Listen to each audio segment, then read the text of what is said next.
Bonjour à tous et bienvenue dans ce nouveau débriefing. Aujourd'hui, j'ai le plaisir d'accueillir un invité très spécial des États-Unis, le professeur Francis Boyle. Il est professeur de droit international à l'Université de l'Illinois. Il va nous expliquer avec ses propres mots pourquoi il a une telle expertise en matière d'armes biologiques et comment il a aidé le gouvernement américain à développer un certain nombre de politiques concernant les armes biologiques. Professeur Boyle, bonjour. C'est le matin chez vous et merci beaucoup de nous accorder un peu de votre temps pour expliquer à notre public français ce que c'est que d'être expert reconnu et de développer une législation sur les armes biologiques aux États-Unis.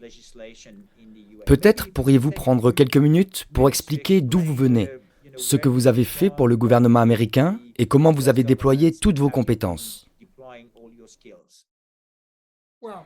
Eh bien, bonjour et merci beaucoup de me recevoir. Je passe le bonjour à tous mes amis en France. La famille de ma mère a émigré de Paris en 1825. Je suis donc très heureux de parler avec vous aujourd'hui.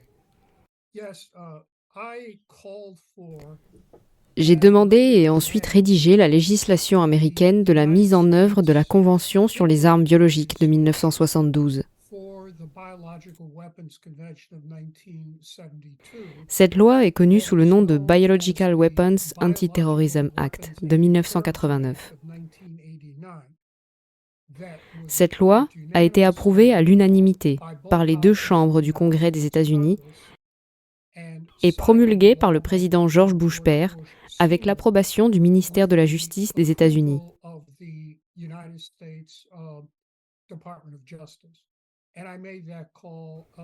J'ai lancé cet appel dès 1985 en raison de mon opposition à la recherche, au développement, aux essais et au stockage d'armes biologiques par l'administration Reagan, utilisant le génie génétique sur l'ADN. Cette législation, qui est toujours en vigueur, traite de tous les types de technologies pour les armes biologiques, y compris la biologie synthétique, que la législation prévoyait également.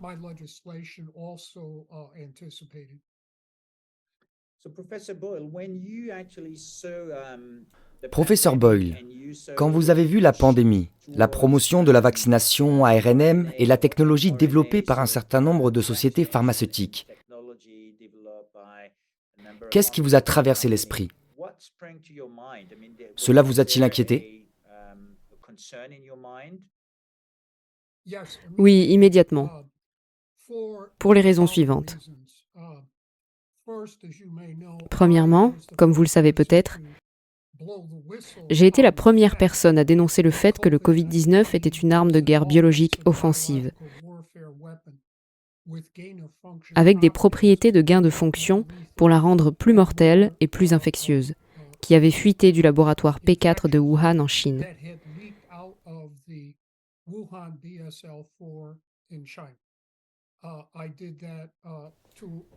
J'ai sonné l'alerte, je l'ai diffusée partout sur Internet, le 24 janvier 2020.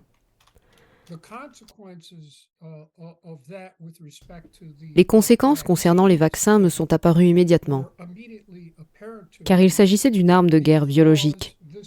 Et j'avais déjà eu l'expérience de soi-disant vaccins contre des armes de guerre biologiques.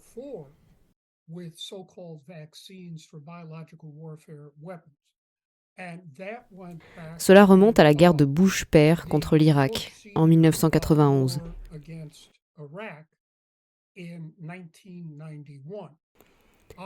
J'ai aidé à défendre, pro bono, la capitaine Dr Yolanda Hewitt-Vaughn,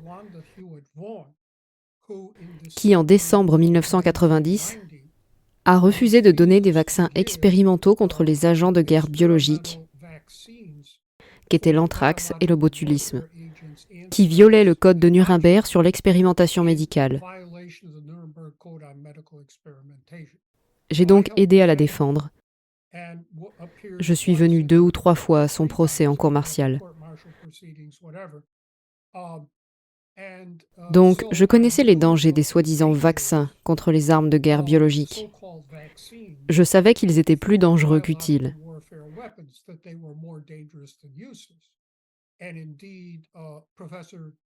En effet, le docteur Huet Vaughan était un prophète, parce que ces vaccins de guerre biologique ont créé un but pour la maladie.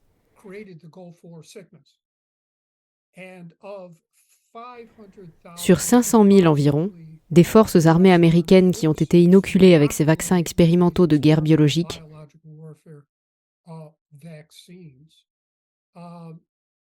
ils en ont tué environ 11 000. Et ils en ont handicapé environ 200 000. Ça fait 20%. Et ce sont des chiffres bas, parce que le Pentagone ment encore sur ce que sont les vrais chiffres. Donc, nous ne connaissons pas les chiffres exacts.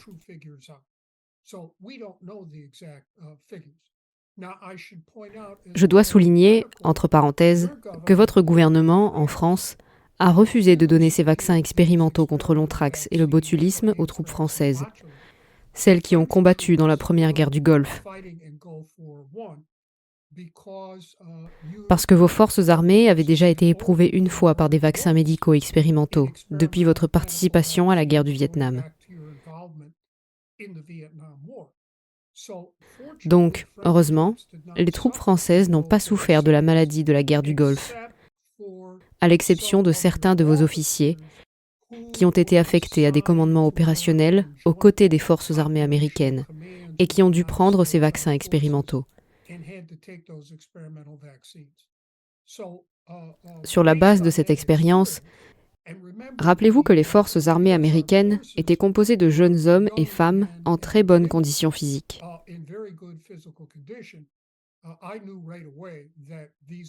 J'ai tout de suite su que ces vaccins, quelle que soit l'entreprise qui venait dire qu'elle avait des vaccins, qu'ils seraient plus dangereux qu'utiles.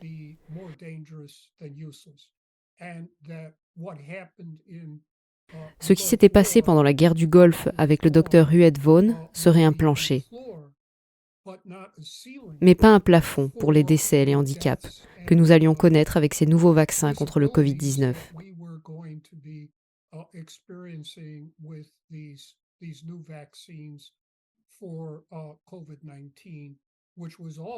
Qui était aussi une arme de guerre biologique, mais bien plus dangereuse que l'anthrax et le botulisme.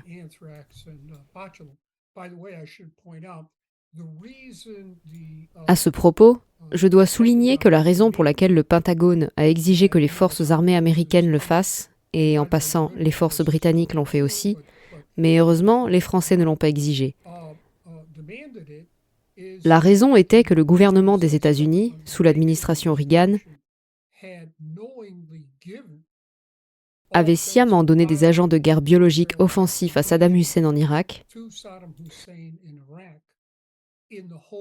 dans l'espoir qu'il les transforme en armes et l'utilise contre l'Iran.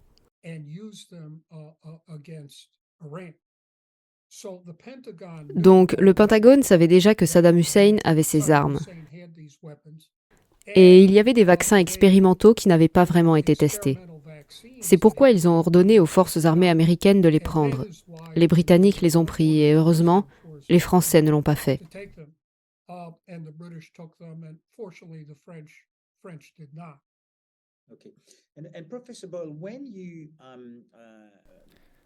Quand vous avez sonné l'alarme le 24 janvier 2020, sur quelle base avez-vous réellement sonné l'alarme? Est-ce basé sur votre expérience? Aviez-vous des informations spécifiques ou des renseignements?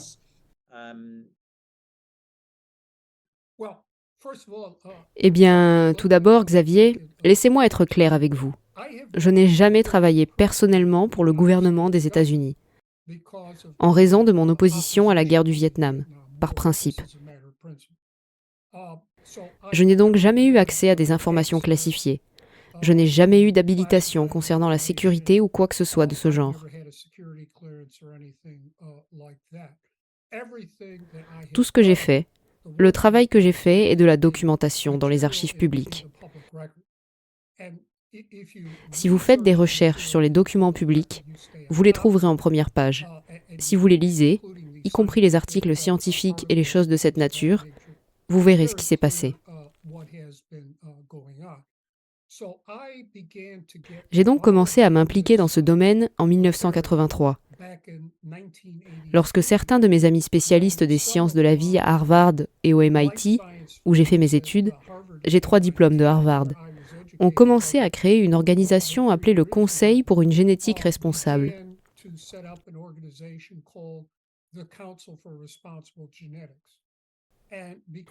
En raison de mes compétences, lorsque j'étais étudiant en droit à l'Université de Chicago, j'ai commencé par me spécialiser en mathématiques. Puis je me suis beaucoup impliqué en biologie et j'étais le premier de ma classe là-bas.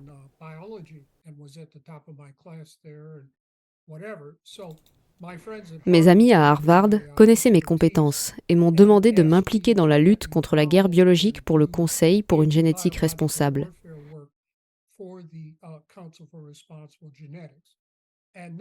Ils m'ont ensuite demandé de faire un exposé au Capitol Hill pour les membres du Congrès et leur personnel, contre les programmes de guerre biologique de l'administration Reagan, utilisant le génie génétique sur l'ADN. Et à la fin du discours, j'ai lancé un appel en faveur d'une législation d'application de la Convention sur les armes biologiques pour y mettre fin. Ils m'ont demandé de la rédiger. Nous avons fait pression sur le Congrès et j'ai fixé la peine d'emprisonnement à vie. Le ministère de la Justice voulait que je prévoie la peine de mort, mais j'ai toujours été opposé à la peine de mort. Alors j'ai prévu la prison à vie. J'ai donc suivi la guerre biologique, les programmes d'armement, ainsi que les programmes étrangers depuis 1983.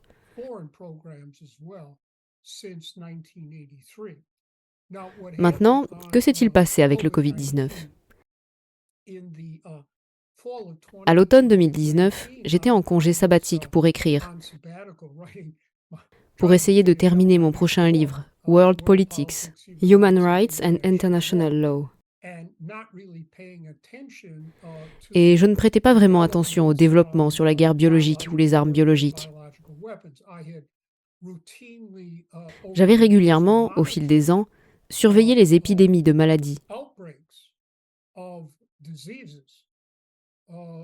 pour essayer de déterminer s'il s'agissait de pathogènes naturels ou soupçonnés d'être des agents de guerre biologique. Et j'en tirais mes conclusions.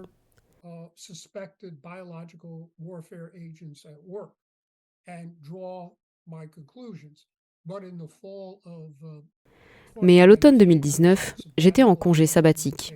Je ne faisais pas vraiment attention. Je me dépêchais de finir ce livre avant la reprise de mes cours.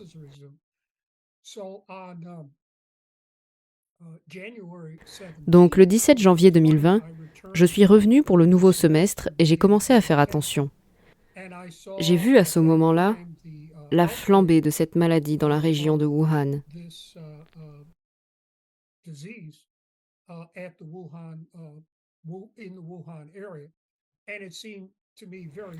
Elle m'a semblé très similaire au SARS-CoV-1 original. Pour le SARS-CoV-1, il s'agissait d'un agent de guerre biologique qui avait fuité des laboratoires et des programmes de guerre biologique chinois antérieurs.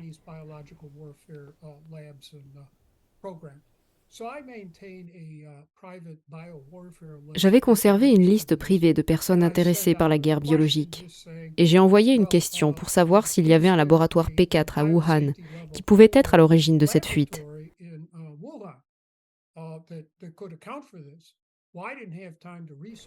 Je n'avais pas le temps de faire des recherches sur le champ, car mes cours reprenaient.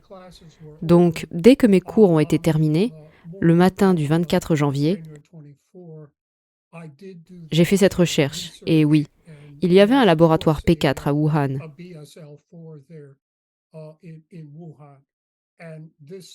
Cela ressemblait au SARS-CoV-1, qui avait déjà fuité des programmes de guerre biologique chinois.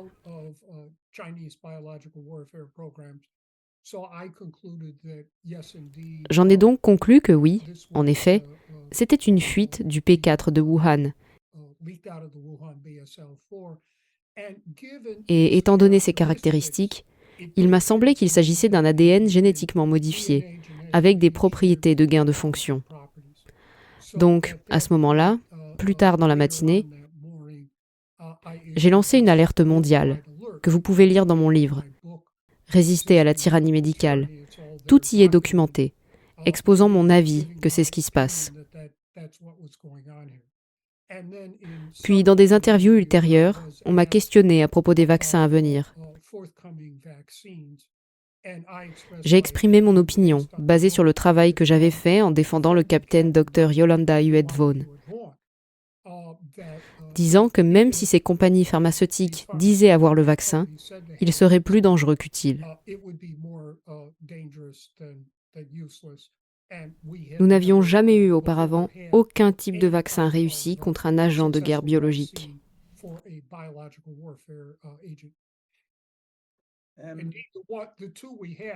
Excusez-moi. Les deux que nous avions étaient un désastre, produisant des maladies à la fois aux États-Unis et en Grande-Bretagne. Mais heureusement, pas en France. À l'exception, vous savez, des officiers qui ont servi auprès de l'armée américaine.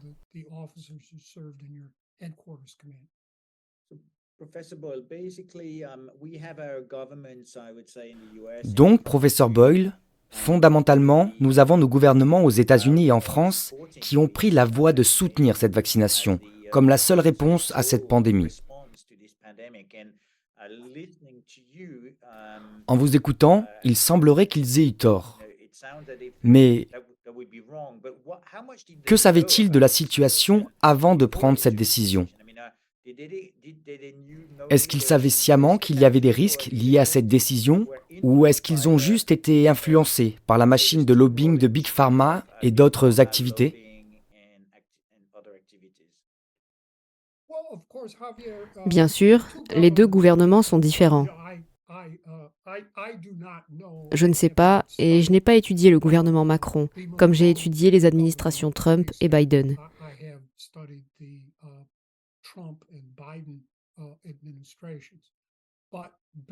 Mais sur la base de mes études, et vous pouvez lire mon livre « Résister à la tyrannie médicale », la documentation s'y trouve. Comprenez bien que je me présente ici pour rendre service au peuple français. Vous pouvez être d'accord ou non avec moi. C'est aussi simple que ça, et vous pouvez lire mon livre, tirer vos propres conclusions. Malheureusement, il est en anglais, pas en français. Mais selon mes recherches, il est très clair qu'il y a eu une fuite au laboratoire P4 de Wuhan, au plus tard en septembre 2019.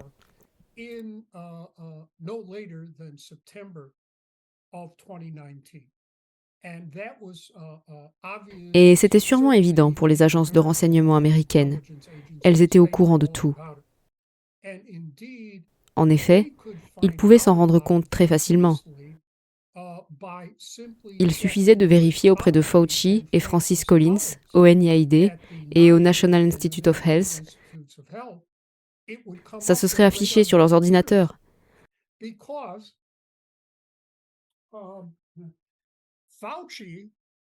Parce que Fauci et Francis Collins, au NIAID et au NIH, ont financé le Covid-19 au laboratoire P4 de Wuhan.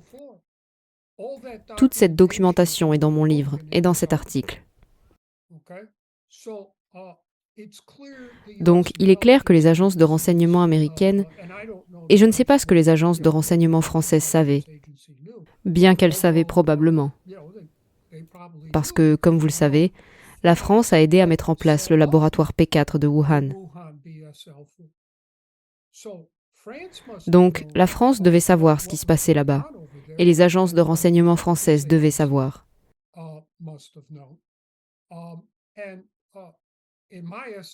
À mon avis, ils l'ont couvert. Les deux gouvernements, le gouvernement américain et le gouvernement français. Et encore une fois, je ne suis pas ici pour critiquer le président Macron. Je suis simplement ici pour vous dire ce que je pense. Ils savaient que leurs propres spécialistes et agences de guerre biologique étaient impliqués dans cette affaire. Et ils ne voulaient pas que ça se sache dans leurs circonscriptions respectives.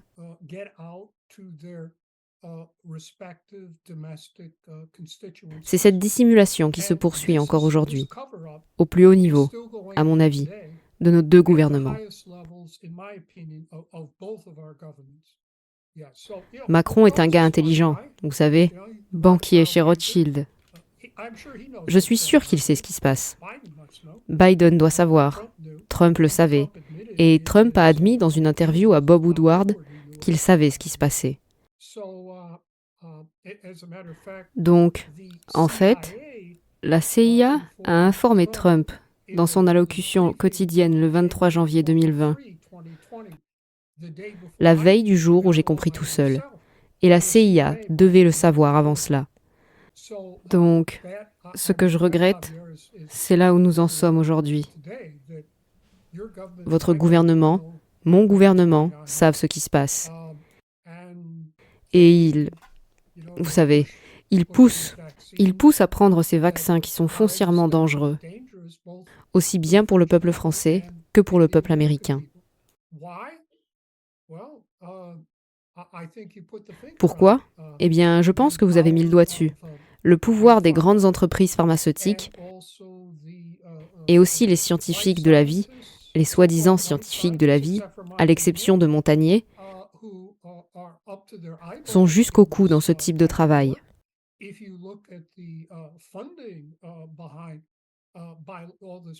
Si vous regardez le financement derrière toute cette guerre biologique, ici aux États-Unis, jusqu'à maintenant, j'ai été en mesure de déterminer que 16 000 scientifiques de la vie ont été impliqués dans le travail sur les armes de guerre biologiques depuis 2006. Donc, ils ont acheté toute l'industrie ici. Je ne peux pas dire précisément ce qui a été fait en France. Mais vous avez votre propre industrie de guerre biologique là aussi, et vos propres laboratoires. Ils savent ce qui s'y passe. Vos services de renseignement savent ce qui s'y passe. Et vos scientifiques impliqués dans ce domaine savent ce qui se passe. C'est pourquoi Montagnier était si remarquable. Comme vous le savez, il est sorti du lot et il a juste dit « Eh bien, je n'ai rien à perdre. À ce stade, je vais dire la vérité. » Et mon évaluation de toutes ces déclarations est que je suis d'accord avec lui. Il disait la vérité. Professeur Boyle, si nous avançons rapidement jusqu'en 2023, il y a quelques semaines, une série de négociations secrètes ont eu lieu à Genève pour discuter de certains amendements au règlement sanitaire international de l'OMS, qui est probablement un instrument contraignant le droit international sur la façon dont les pandémies seront gérées à l'avenir. D'après vous, ces propositions peuvent non seulement violer le droit international, mais aussi créer ce que j'appellerais un état politique médical et scientifique mondial totalitaire. Maintenant, si vous pouviez expliquer à nos téléspectateurs, tout d'abord, la réglementation internationale de la santé de l'OMS, et ensuite, quelles sont les modifications qui sont discutées, probablement dans vos forums proches, mais je pense que c'est important pour nous de comprendre.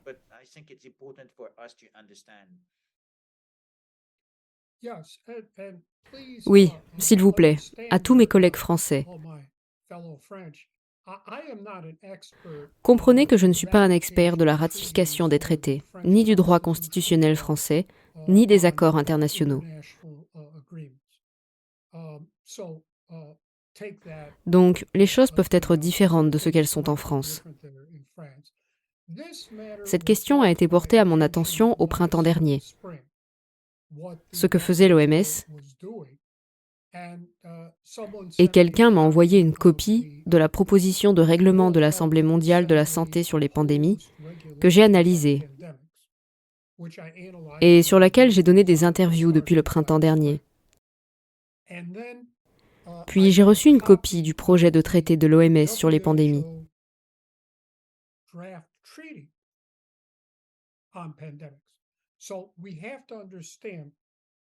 Il faut donc comprendre qu'il y a deux documents différents sur les accords internationaux en vigueur ici. Il y a les amendements au règlement de l'OMS et il y a le traité de l'OMS.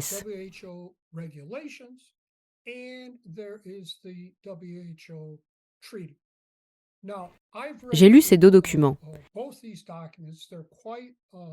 Ils sont assez longs et je ne vais pas les passer en revue ici. Je n'ai pas encore vraiment écrit sur le sujet car c'est très récent.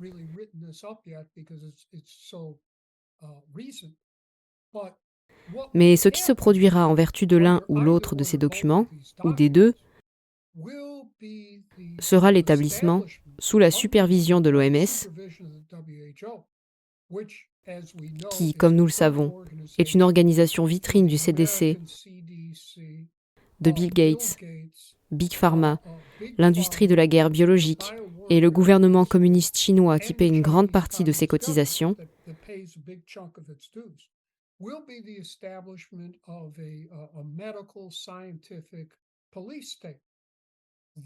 ce sera l'établissement d'un État policier médical et scientifique qui aura l'autorité d'outrepasser les autorités nationales, étatiques et locales lors d'une pandémie.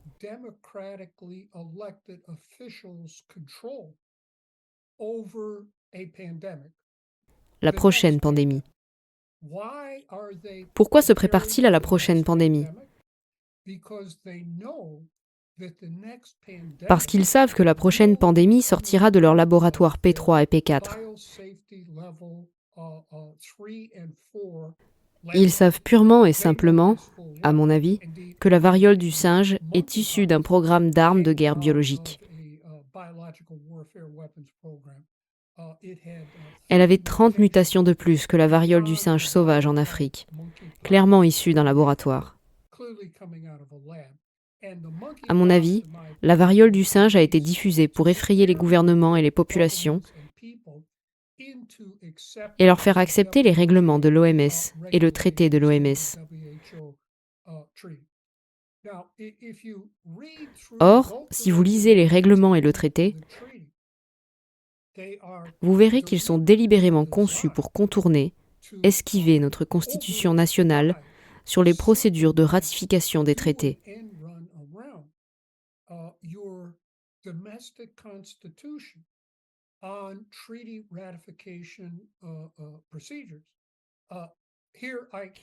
Je ne peux pas parler pour la France, mais je crois que la France fait partie de la Convention de Vienne sur le droit des traités, qui est le droit international des traités. Dans le cadre du traité de l'OMS, s'il est signé, il entrera en vigueur dès sa signature immédiatement, sans aucune participation de votre Parlement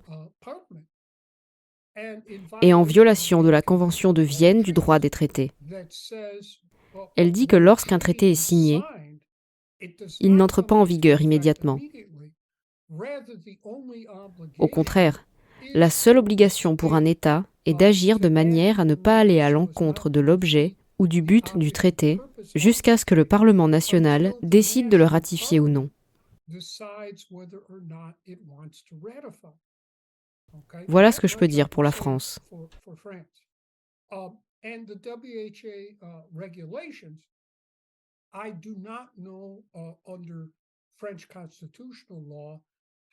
Pour la réglementation de l'OMS, je ne sais pas. En vertu du droit constitutionnel français, comment la France traite ce que nous appelons un accord du Comité exécutif international, qui serait conclu, disons, par le président de la France, de son propre chef, sans l'approbation de votre Parlement national. Ici, aux États-Unis, le président des États-Unis peut conclure un accord international sans l'autorisation de notre Sénat, qui donne son avis et son consentement au traité par un vote des 2/3.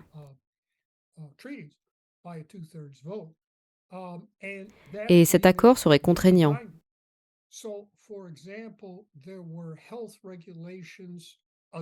Par exemple, des règlements sanitaires adoptés par l'OMS en 2005 n'ont été approuvés que par la branche exécutive du gouvernement aux États-Unis, sans aucune approbation de notre Parlement national.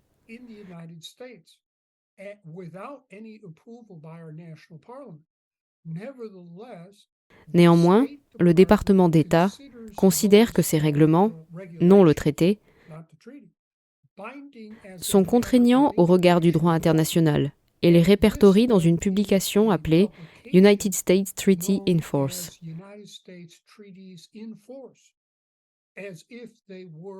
Comme s'il s'agissait d'un traité liant le gouvernement des États-Unis. Que se passerait-il avec l'une ou l'autre ou les deux de ces procédures ? soit le règlement, soit le traité.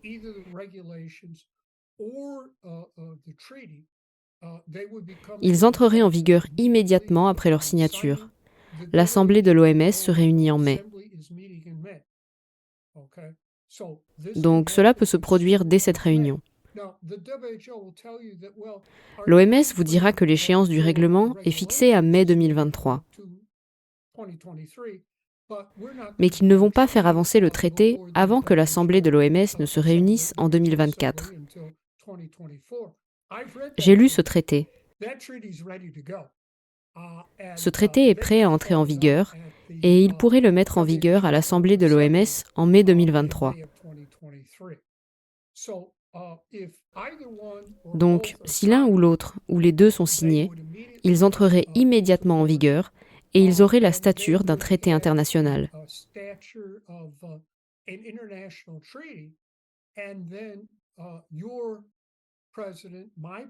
Ensuite, votre président, mon président, essaiera de faire respecter les règlements ou le traité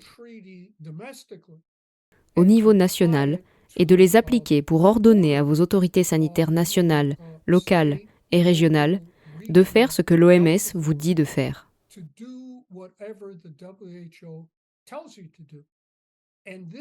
Cela ira jusqu'aux soins primaires que vos médecins vous prodiguent. L'ordre irait jusqu'à eux, votre médecin traitant, et il descendrait de, je suppose, le bureau de la présidence, par un ordre exécutif ou autre.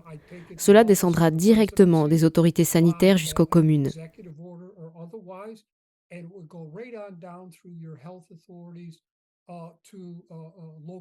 Je ne sais pas exactement comment...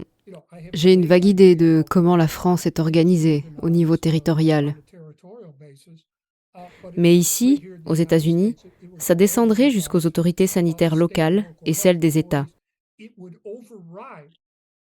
Cela outrepasserait les pouvoirs dont disposent nos gouverneurs et nos autorités sanitaires locales. On ordonnerait aux médecins d'appliquer tout ce que l'OMS leur dit de faire. Nous ne pouvons pas faire confiance à l'OMS. Je veux dire que c'est une organisation pourrie, corrompue et criminelle qui est dans la poche de Big Pharma, du CDC, de l'industrie de la guerre biologique et du gouvernement communiste chinois.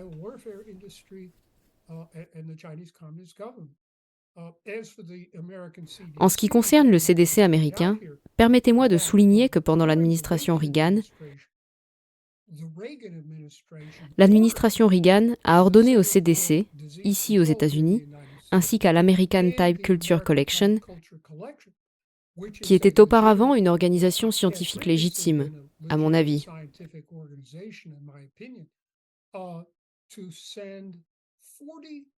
d'envoyer 40 cargaisons d'agents de guerre biologique spécifiques à Saddam Hussein en Irak.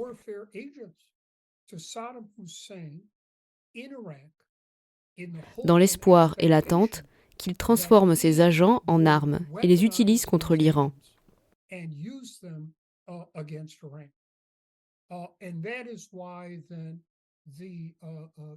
C'est la raison pour laquelle le ministère de la Défense a ordonné à toutes les forces armées américaines de prendre ces vaccins contre ces agents de guerre biologique en 1990, contre l'anthrax et le botulisme.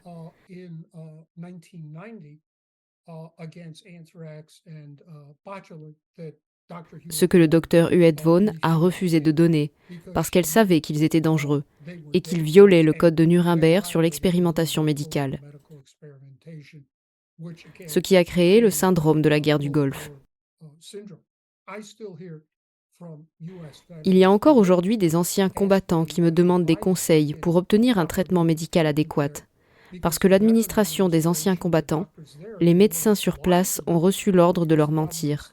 Parce que le gouvernement continue de couvrir cette catastrophe et sa responsabilité dans cette affaire. Encore une fois, heureusement, la France n'a pas ce problème, parce que vos militaires, pendant la guerre du Vietnam, ont déjà reçu des vaccins expérimentaux, et ils ont refusé d'aller dans ce sens encore une fois. Nous pouvons comprendre à partir de ce que vous venez de nous expliquer que c'est donner trop de pouvoir à l'OMS.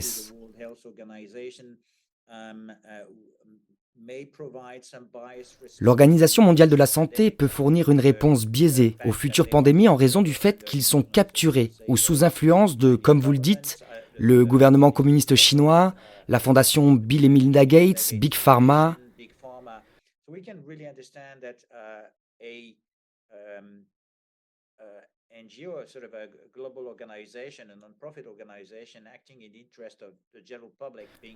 Nous pouvons donc vraiment comprendre qu'une organisation mondiale, une organisation à but non lucratif, supposée agir dans l'intérêt du grand public, une fois capturée, agit contre l'intérêt du peuple. Nous pouvons également comprendre que si ces personnes étaient authentiques, ou si l'intérêt de ces personnes était réellement la santé des gens, alors une réponse centralisée pourrait avoir un sens, parce que vous pourriez avoir une réponse harmonieuse.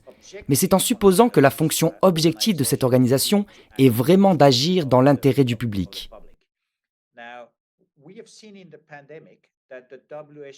Or, nous avons vu au cours de la pandémie que l'OMS ne semble pas agir dans notre intérêt. Nos hommes politiques utilisent l'opinion de l'OMS parce qu'elle ne fait qu'émettre une opinion. Elle ne donne pas encore d'ordre.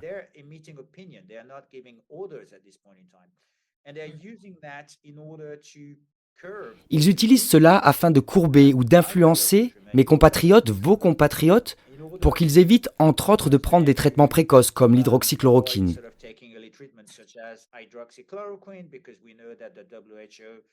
Parce que nous savons que l'OMS a donné un avis sur le fait que c'était inutile à la suite d'un certain nombre d'études, même chose pour l'ivermectine. Et puis, tout à coup, nous avons seulement ces vaccins comme traitement. Comment pouvons-nous retrouver notre souveraineté? Comment pouvons-nous empêcher que ce pouvoir soit transféré à l'OMS?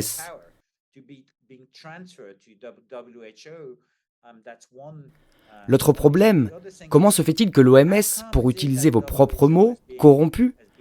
Est-ce juste parce que plus de 60% du financement de l'OMS provient d'intérêts privés et donc ce n'est pas fait par intérêt gouvernemental?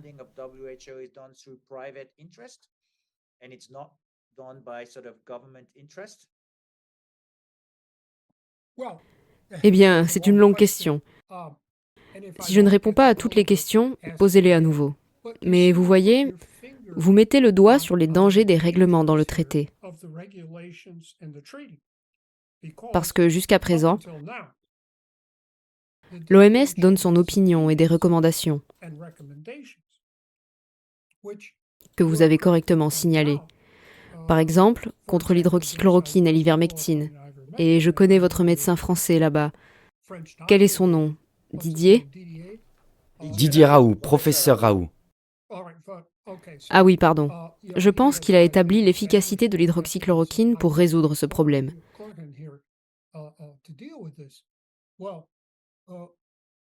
Eh bien, selon le traité, ou les règlements, ou les deux, ceci deviendra un ordre, ni une opinion ou une recommandation derrière lesquelles vos représentants gouvernementaux et les miens pourront se cacher. Ça deviendra des ordres, et ensuite, votre président et mon président diront « Eh bien, c'est un accord international contraignant qui vient de l'OMS, et nous devons le mettre en œuvre au niveau national dans toute la France et aux États-Unis, jusqu'à vos médecins généralistes. »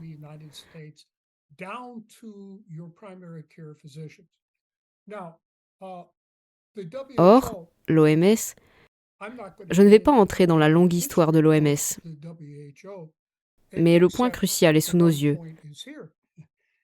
L'OMS savait pertinemment ce qu'il se passait au laboratoire P4 de Wuhan. Si vous regardez la page web du laboratoire P4, je ne l'ai pas fait récemment, il est décrit que l'OMS est une institution sponsorisant le laboratoire P4 de Wuhan. Le laboratoire P4 de Wuhan est le Fort Detrick de la Chine. Laissez-moi le répéter. Le laboratoire P4 de Wuhan est le Fort Detrick de la Chine. La Chine a décidé de jouer dans la cour des grands. Les États-Unis, Porton Down en Grande-Bretagne, en France, vous avez ça aussi, des armes de guerre biologiques. Et donc, le laboratoire P4 de Wuhan a été conçu pour être leur Fort Detrick. Nous savons tous ce que fait Fort Detrick, de la recherche, du développement, de la fabrication et du test d'armes de guerre biologiques. Bien qu'il soit interdit de le faire? Bien sûr, c'est interdit par la Convention sur les armes biologiques. Et ici, aux États-Unis, c'est criminel selon ma loi antiterroriste de 1989 sur les armes biologiques. Prison à vie. Donc il y a en quelque sorte des allers-retours sur ce que vous ne pouvez pas faire aux États-Unis ou que vous ne pouvez pas faire en France, et qui en fait est exécuté dans un autre pays afin de contourner la législation. Laissez-moi vous dire ceci. C'est exactement ce qui s'est passé. Obama est arrivé au pouvoir, a mis en pause le travail sur le gain de fonction. Donc Fauci et EcoHealth Alliance, le NIH, l'ont externalisé en Chine. Bien sûr, cela ne les libère pas de la responsabilité de ma loi sur l'antiterrorisme et les armes biologiques, qui s'applique à tous les citoyens américains et quiconque qui fait ce type de recherche ici aux États-Unis. Comme la reine des chauves-souris, Shi Zhengli. Elle était là aussi.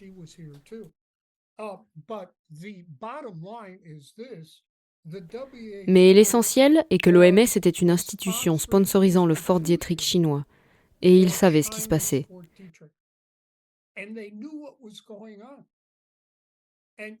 Vous vous souvenez, au début, l'OMS travaillait de concert avec la dictature communiste chinoise pour couvrir tout cela. Et Tedros est allé là-bas et a félicité Xi Jinping, etc., etc. Donc, l'OMS est dans le coup. Elle est de mèche avec le laboratoire P4 de Wuhan. Elle est dans le coup du Covid-19. Encore une fois, je ne vais pas ressasser la longue histoire de toutes les activités néfastes dans lesquelles l'OMS et la fondation Bill et Melinda Gates ont été impliquées, comme dans les vaccins expérimentaux qui violent clairement le code de Nuremberg sur l'expérimentation médicale.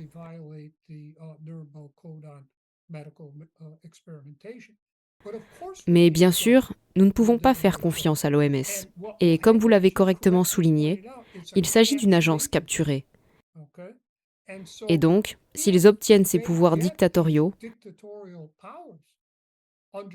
que ce soit en vertu des règlements ou du traité, ils contrôleront, ils ordonneront aux gouvernements nationaux, aux États, aux autorités sanitaires locales, jusqu'à votre médecin traitant, d'entreprendre de soi-disant mesures médicales qui vous tueront et ne vous guériront pas.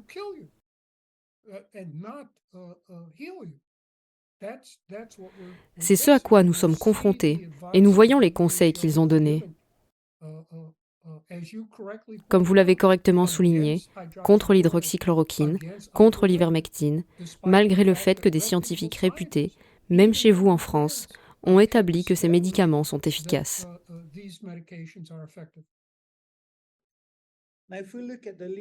Si nous regardons le code juridique, l'OMS semble violer la Convention de Vienne sur le droit des traités qui a été ratifiée en 1969. Pouvez-vous vraiment décrire en quelques mots comment vous pouvez tirer cette conclusion?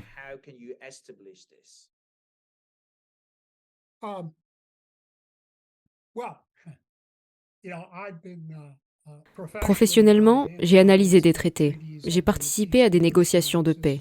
C'est mon travail.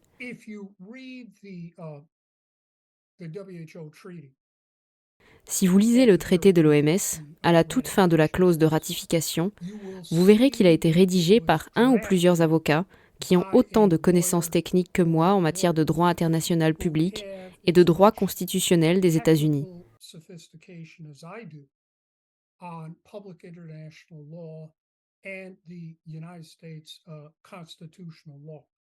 C'est aussi simple que cela. Que s'est-il passé? Trump, je ne suis pas ici pour soutenir le président Trump. Je n'ai pas voté pour lui. Je n'ai pas non plus voté pour Biden ou Madame Clinton. Je suis politiquement indépendant de tout parti. Mais Trump a retiré le gouvernement des États-Unis de l'OMS, ce qui, je pense, était une décision correcte. Une fois que Biden est arrivé, il nous a immédiatement remis dans l'OMS. Et Biden a fait 2 choses.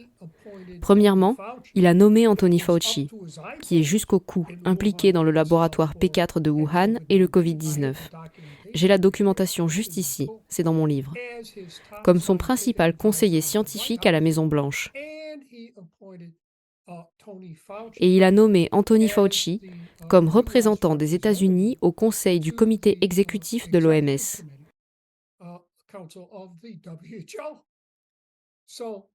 Donc Fauci y va, et les gens de Biden y vont. Et c'est clair pour moi qu'ils ont fait appel à des avocats internationaux, probablement du département d'État, qui connaissent parfaitement les exigences de la Constitution américaine en matière de ratification des traités. Ils ont donc conçu la clause de ratification de manière à contourner complètement la responsabilité et le droit constitutionnel du Sénat des États-Unis, qui doit donner son avis et son consentement à la ratification des traités. Cela a été fait par un expert qui savait pertinemment ce qu'il ou elle faisait. C'est mon opinion professionnelle.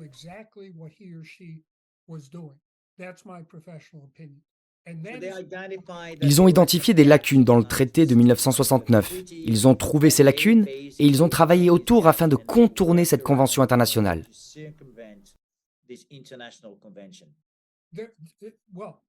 Eh bien, il n'y avait pas de lacunes dans la Convention de Vienne sur les traités.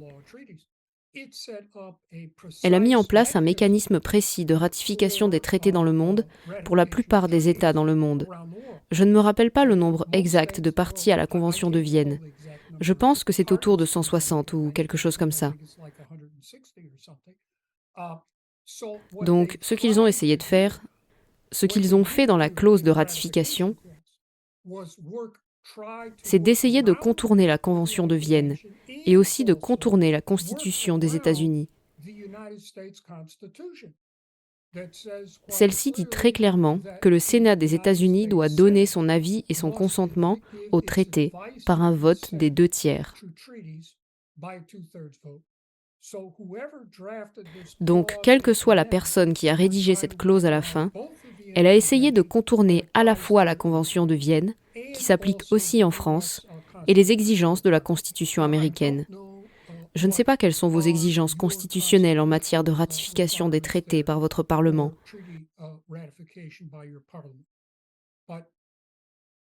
Mais il semble qu'ils essaient aussi de les contourner. Donc notre souveraineté sur nos règlements sanitaires est clairement rachetée par l'OMS, ce qui a des conséquences sur notre perte de souveraineté et la façon dont nous allons répondre. C'est comme une mondialisation, une réponse globale à une pandémie. Si c'est fait avec les médicaments appropriés et la réponse appropriée, ce n'est pas grave. Mais si c'est fait avec un intérêt, qui est un intérêt privé ou un intérêt biaisé, cela aura clairement des conséquences. Laissez-moi rebondir sur un point. C'est plus que les soins médicaux, parce que si vous lisez le traité et les règlements, ils peuvent mettre en place un État policier. Ils peuvent dire « il y a une pandémie et nous vous ordonnons de faire ce qui suit ». Les confinements, les masques, la distanciation sociale et plus de vaccins. Nous nous dirigerions vers un État policier. Bien sûr, c'est vraiment inquiétant. Et c'est pourquoi je pense qu'il est important qu'une personne aussi expérimentée que vous et bien informée partage ses connaissances. Comme vous l'avez dit, que ce soit dans votre livre ou dans cette interview, vous êtes ici pour donner votre opinion. Et les gens peuvent effectivement être en désaccord avec vous, mais cependant, il est important que nous discutions de ces éléments parce que ces éléments ne sont pas discutés à la télévision grand public.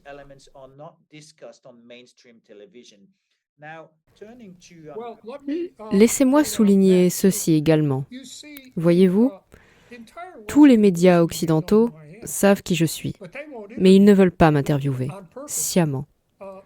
Parce que j'ai été la première personne à dénoncer les attaques à l'anthrax d'octobre 2001.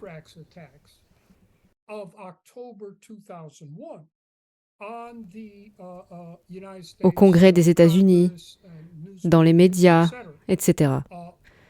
Une fois que j'ai lu sur cette technologie, la biotechnologie, j'ai compris qu'il s'agissait d'une super arme à l'anthrax, qui ne pouvait être produite que dans un laboratoire et un programme d'armes biologiques américain. C'était la dernière semaine d'octobre 2001. J'ai donc immédiatement appelé un avocat, un haut responsable du contre-terrorisme au FBI. Et je lui ai dit, écoutez, ça doit être une arme à l'anthrax.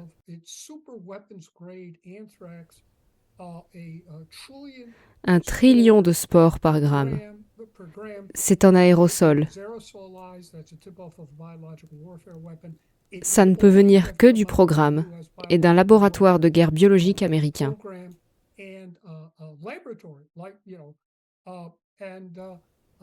Vous devez arrêter ces gens. Alors, ils ont dit, « Ok, je vais transmettre ça aux agents du FBI, qui vont s'en occuper. » J'ai donc raccroché le téléphone et j'ai réalisé que j'avais une liste officielle de tous les scientifiques travaillant pour le gouvernement des États-Unis et dans le secteur privé sur l'anthrax. J'ai donc appelé l'agent du FBI qui s'occupait de la liste officielle. J'ai dit que j'avais une liste, j'ai parcouru la liste et j'ai dit qu'il pourrait l'obtenir dans les documents officiels du gouvernement américain et qu'il devait poursuivre ces gens tout de suite. Et j'ai dit que nous savions aussi que la CIA était impliquée dans la recherche, le développement et le test de l'anthrax. C'est sorti dans le livre Germs. Je lui ai dit qu'il devait découvrir ce qui se passait là-bas, avec des mandats de la CIA. Le représentant du FBI m'a dit « Nous travaillons à Fort Detrick, avec les gens de Fort Detrick. » Et j'ai dit « Eh bien, les gens de Detrick pourraient être responsables de cela. Il y a un laboratoire P4 là-bas. Cela pourrait occasionner des poursuites à l'encontre de quelqu'un sur le site. » Puis j'ai raccroché le téléphone. Plus tard, avec cette information, le FBI a procédé à la dissimulation des origines de ce qui a été appelé Ameritrax. Ils ont autorisé la destruction du laboratoire, avec l'anthrax qui s'y trouvait.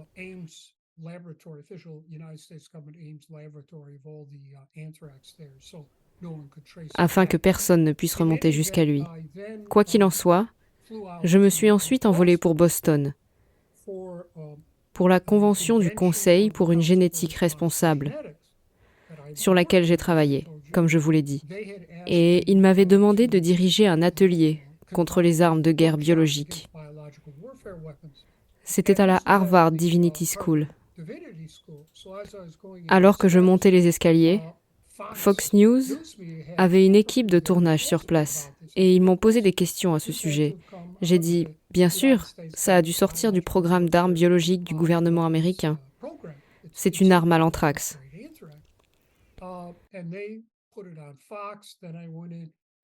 Ils ont ensuite dit sur la Fox que j'avais dirigé l'atelier et que leur professeur, Jonathan King, qui était le fondateur du Conseil pour une génétique responsable, et aussi un professeur de biologie au MIT, en charge de leur laboratoire de microélectronique, était d'accord avec moi. Puis je suis revenu ici, et le lundi, je crois, que j'ai donné une interview à Pacific Radio Network disant la même chose. Plus tard dans la semaine, j'ai été interviewé en direct par la BBC et j'ai dit exactement la même chose. Puis un ordre a été donné à tous les grands médias occidentaux de ne plus jamais m'interviewer sur quoi que ce soit en rapport avec les armes biologiques ou la guerre biologique. Cet ordre a été maintenu jusqu'à aujourd'hui. Ils ne m'intervieweront pas, point final. Vous avez donc été censuré et je suis très heureux que nous vous donnions la possibilité de vous exprimer. Peut-être une dernière question.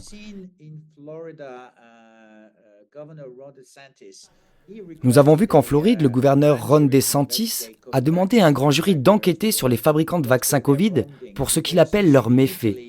Nous avons également vu en Italie la nouvelle première ministre, Meloni, qui a demandé un audit de la gestion de la crise. Donc il y a clairement une tendance dans certains pays où les gouverneurs cherchent à trouver qui va être tenu responsable. Pensez-vous qu'il y ait une chance que Ron DeSantis parvienne à inculper Big Pharma, Fauci et les autres auteurs pour, vous savez, ce que peut être considéré comme des mensonges et des crimes prémédités pendant la crise Covid?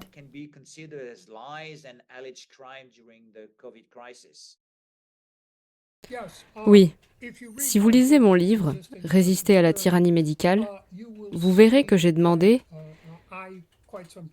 il y a quelque temps, que le grand jury mette en accusation toutes les personnes impliquées non seulement dans le Covid-19,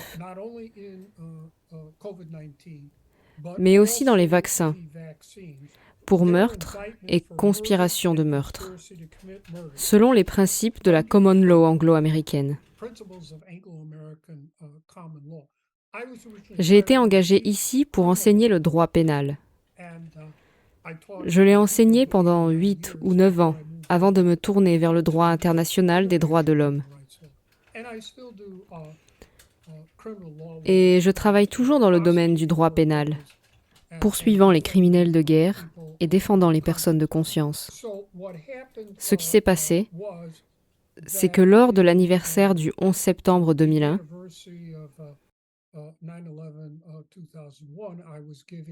j'ai donné une conférence à un groupe d'avocats impliqués dans ce domaine et j'ai dévoilé ma stratégie juridique et ma stratégie politique sur la manière dont les gens peuvent approcher les procureurs des comtés locaux et d'États ici aux États-Unis.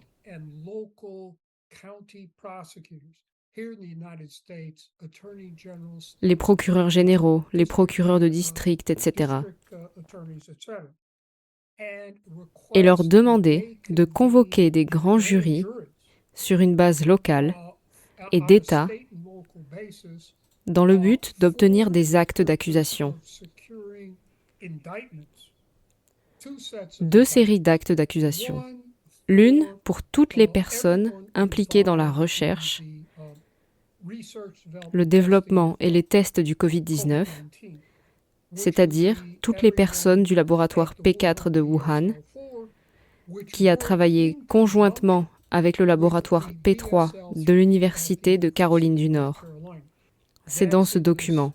Vous pouvez le lire dans mon livre. Il s'agit de personnes comme Fauci, Daszak et ainsi de suite.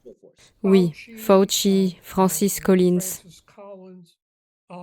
Il s'avère que si vous regardez la publication,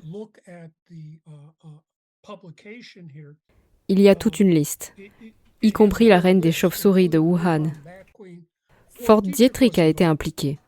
Fort Detrick a été impliqué avec le laboratoire P3 de l'Université de Caroline du Nord dans le co-développement du Covid-19 en tant qu'arme de guerre biologique offensive, qui a ensuite été reprise, comme vous l'avez correctement souligné, et ou externalisée du laboratoire P4 de Wuhan par la reine des chauves-souris chinoises, qui était au laboratoire de niveau 3 de l'Université de Caroline du Nord. Tout cela a été payé par Anthony Fauci et Francis Collins du NIH. Et d'ailleurs, la Food and Drug Administration a également été impliquée dans le développement du Covid-19 comme arme de guerre biologique offensive. La Food and Drug Administration a exactement les mêmes personnes qui approuvent les vaccins Covid. Donc, ils ont développé l'arme et maintenant, ils approuvent ces... J'appelle ça des vaccins Frankenstein. Je ne les qualifierai pas de vaccins. Je ne suis pas un anti-vax ou un membre d'un quelconque mouvement anti-vax ou quelque chose comme ça. Mon expertise porte sur les soi-disant vaccins lorsqu'il s'agit d'armes de guerre biologiques. Donc, les gens qui développent l'arme impose maintenant ces vaccins Frankenstein, au peuple américain. De même, les vaccins Frankenstein sont approuvés par le CDC. Oui, ils ont donné des armes de guerre biologiques à Saddam Hussein en Irak, dans l'espoir et l'attente qu'il les utilise comme armes. L'actuelle directrice du CDC, Walensky, de la Harvard Medical School, où j'ai passé 7 ans, eh bien, la Harvard Medical School était également impliquée dans le développement du Covid-19. C'est listé juste là. Donc, mon conseil, alors, est de prendre la définition de meurtre de la common law anglo-américaine. Et dans mon livre, je passe en revue tous les éléments de cette définition. Comme je l'ai dit, je crois qu'il y a de quoi poursuivre tous ceux qui sont impliqués dans la recherche, le développement, les tests du Covid-19 comme arme biologique offensive. C'est la première partie de votre grand jury? Oui, c'est une des séries de poursuites par le grand jury. L'autre serait pour les vaccins. Ensuite, je passe en revue le deuxième argument juridique, expliquant pourquoi les personnes impliquées dans les vaccins, les directeurs scientifiques, les directeurs d'exploitation, les directeurs exécutifs, etc., pourraient aussi être reconnus coupables de meurtre et de conspiration de meurtre, en se basant sur les principes de la common law anglo-américaine, qui s'appliquent partout ici aux États-Unis, sauf en Louisiane, qui, comme vous le savez, avait commencé avec le Code Napoléon. Permettez-moi de dire une chose en rapport avec la France. J'ai eu une réunion de 45 minutes, une conversation avec le procureur général de Louisiane, dont la loi fonctionne sur la base du Code Napoléon. J'ai parcouru ces lois sur les homicides, qui sont basées sur le Code Napoléon. Nous en avons discuté, et il était d'accord avec ma théorie, que toutes les personnes impliquées dans le Covid-19, les chefs scientifiques et médicaux, les directeurs des opérations, toutes les personnes impliquées dans ces vaccins Frankenstein, Moderna, BioNTech, Pfizer, AstraZeneca, pourraient toutes être inculpées pour meurtre et conspiration de meurtre. Je crois que vous m'avez demandé comment les gens en France pourraient se défendre. Avec le procureur général de la Louisiane, sur la base du Code Napoléon sur l'homicide, qui était d'accord avec moi, il me semble, sans étudier le droit français, les lois françaises sur l'homicide, que ce sera sûrement similaire. À la fin des 45 minutes, le procureur général de Louisiane était d'accord avec moi et a dit « Ok, c'est une question politique, pas une question juridique. » Puis, j'ai eu une conversation de 35 minutes avec l'assistant du procureur général, le procureur général adjoint de Caroline du Sud, qui examinait ces lois sur les homicides. Il était aussi d'accord avec moi sur la théorie légale pour les 2 séries d'accusations concernant le Covid-19 et les vaccins. Et il a également dit que c'était une question politique. J'ai donné des interviews un peu partout, y compris en Floride. Je n'ai pas été personnellement en contact avec le gouverneur DeSantis, mais il fait la bonne chose, à mon avis, en demandant la permission à la Cour suprême de Floride de convoquer un grand jury. J'ai lu la demande. La Cour suprême de Floride a par la suite émis une ordonnance sur la mise en place de ce grand jury. J'ai lu l'ordonnance. Le grand jury aurait le pouvoir d'apporter ces 2 séries d'inculpations. Donc, Je travaille maintenant avec des gens en Floride pour apporter cette information au grand jury, à ce grand jury en Floride. Je pense que si nous pouvons obtenir ne serait-ce qu'un seul acte d'accusation, tout ce château de cartes s'effondrera. Pour ce qui est de la France, je dirais la même chose. Sur la base de ma conversation de 45 minutes avec le procureur général de Louisiane, qui opère sur la base du Code Napoléon, nous avons convenu que les inculpations pour meurtre et conspiration de commettre un meurtre sont deux motifs valables. Bien sûr, je n'ai aucune preuve, mais vous avez des autorités là-bas en France qui ont mis en place ce laboratoire P4 à Wuhan. Vous devriez découvrir ce qu'ils ont fait et pourquoi ils ont fait cela. Pourquoi les autorités françaises ont-elles aidé la Chine à mettre en place ce Fort Detrick chinois? Il faut explorer, enquêter. Et ensuite, sur les vaccins, évidemment. Donc, je pense que cette théorie légale tiendrait également la route en France. Mais évidemment, vous allez devoir parler à vos propres avocats constitutionnels et criminels français pour poursuivre ce travail. Encore une fois, je ne suis pas un expert en droit constitutionnel français.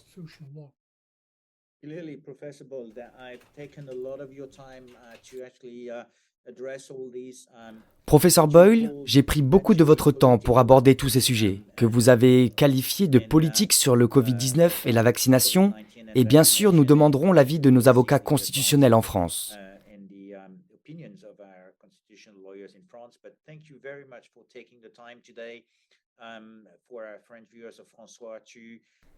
Merci beaucoup d'avoir pris le temps aujourd'hui pour nos téléspectateurs de François, pour qu'ils comprennent un peu plus d'où vous venez avec la législation sur la guerre biologique et les armes biologiques que vous avez mise en œuvre.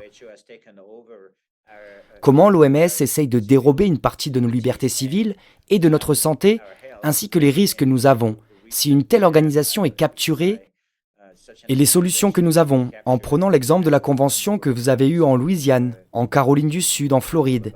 Merci beaucoup d'avoir pris le temps.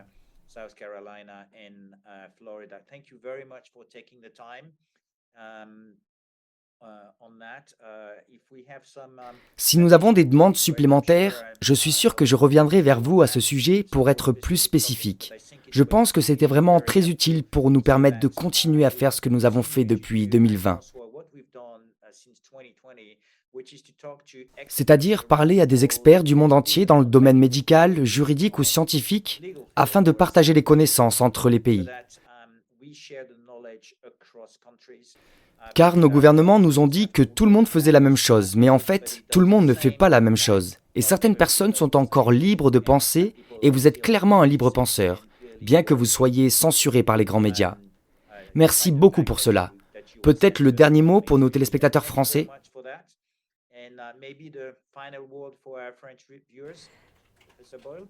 Oui, je suis très heureux d'être ici aujourd'hui. Je suis un fier franco-américain, comme je l'ai dit. La famille de ma mère est arrivée de Paris en 1825 et elle m'a toujours élevé pour que je sois fier de mon ascendance française, ce que je suis. Je suis donc heureux d'être ici aujourd'hui, devant mes compatriotes français. Vous pouvez lire mon livre, écouter cette interview et tirer vos propres conclusions. C'est pour cela que je suis ici aujourd'hui. Merci beaucoup, professeur Boyle. Merci.